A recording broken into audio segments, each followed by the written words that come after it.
طاقت و قوت ہونے کے باوجود روزہ نہ رکھنا یہ اپنے نفس کے ساتھ ظلم ہے. استطاعت اور حیثیت ہونے کے باوجود حج پر نہ جانا یہ اپنے نفس کے ساتھ ظلم ہے. مالک نصاب صاحب نصاب ہونے کے باوجود زکوٰۃ نہ دینا یہ اپنے نفس کے ساتھ ظلم ہے.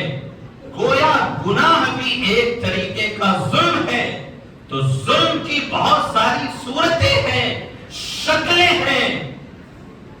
اگر کوئی گناہ کر رہا ہے، گناہوں کے اڈوں کو آباد کر رہا ہے، مسلمان ہونے کے باوجود اس کے ہاتھوں میں شراب کی بوتل ہے تو وہ اپنے نفس کے ساتھ ظلم کر رہا ہے.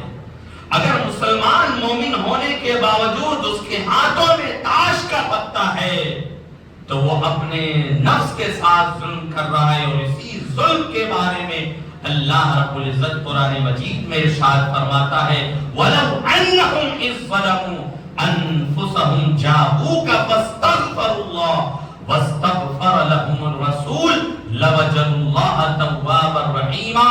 اگر تم اپنی جانوں پر ظلم کر بیٹھو تو فاستغفروا اللہ، اللہ رب العزت سے استغفار طلب کرو، اللہ رب العزت سے معافی چاہو. میرے عزیزوں، میرے دوستو، آج دنیا میں ظالموں کا ظلم عروج پر ہے. طاقت کی بنیاد پہ اگر کسی کے پاس پرمانو بم کی طاقت ہے، میزائل کی طاقت ہے، ایٹم بم کی طاقت ہے، کسی کے پاس پیٹرول ڈیزل گیس ہے تو وہ طاقت کے گھمنڈ میں چور ہے اور دنیا کو مٹانے اور ختم کرنے کی بات کر رہا ہے. میرے عزیزوں، میرے دوستو، آج کئی سالوں سے اسرائیل جو فلسطین کے غزہ کے نہتے مسلمانوں پر ظلم کر رہا ہے، وہ فلسطین کے لوگ جو پانی سے زیادہ خون دیکھ رہے ہیں، کچرا کھانے تک مجبور ہیں، ان کے پاس کھونے کے لیے کچھ بھی نہیں بچا ہے. لیکن ظالم اسرائیل اپنے طاقت کی بنیاد پر فلسطین اور غزہ کو مٹانے کی بات کر رہا ہے. یہ بھی ایک طریقے کا ظلم ہے جہاں میزائل کی طاقت سے، ایٹم بم کی طاقت سے چھوٹے چھوٹے بچوں کو مارا جا رہا ہے.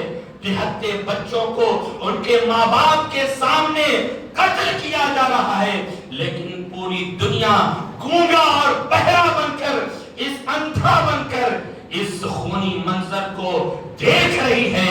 کوئی بھی کچھ بولنے کو تیار نہیں ہے. میرے عزیزوں، میرے دوستو، جب ظالم کا ظلم بہت بڑھتا ہے تو رب تعالیٰ کی پکڑ ہوتی ہے، اور رب تعالیٰ کی پکڑ بہت ہی سخت ہے. خود رب تعالیٰ فرماتا ہے ان بطش ربک لشدید، تیرے رب کی پکڑ بہت سخت ہے.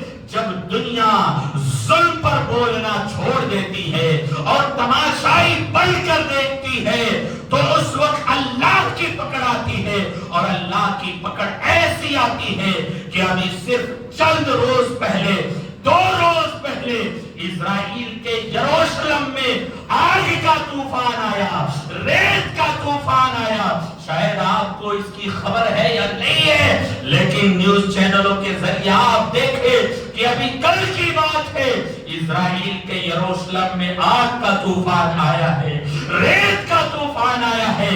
یروشلم شہر چھوڑ کر یہ ظالم بھاگنے پر مجبور ہے.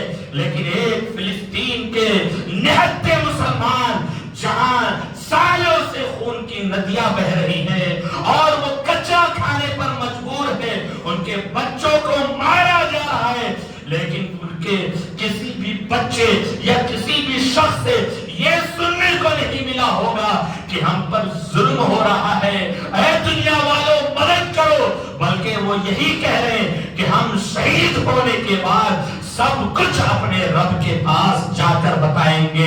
کیونکہ